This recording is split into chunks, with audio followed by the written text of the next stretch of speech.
శ్రీశైలం దేవస్థానంలోని హుండీ లెక్కింపు సందర్భంగా నిర్లక్ష్యంగా వ్యవహరించిన ఇద్దరు ఉద్యోగులపై బయటపడింది.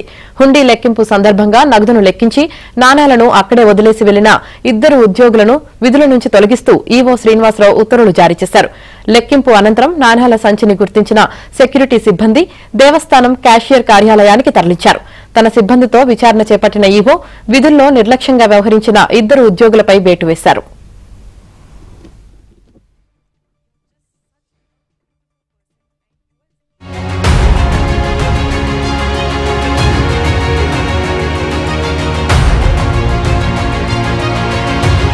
లెక్కింపు సందర్భంగా నగదును లెక్కించి నాణేలను అక్కడే వదిలేసి వెళ్లిన ఇద్దరు ఉద్యోగులను విధుల నుంచి తొలగిస్తూ ఈవో శ్రీనివాసరావు ఉత్తర్వులు జారీ చేశారు.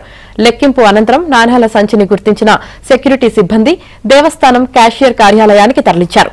తన సిబ్బందితో విచారణ చేపట్టిన ఈవో విధుల్లో నిర్లక్ష్యంగా వ్యవహరించిన ఇద్దరు ఉద్యోగులపై వేటు వేశారు.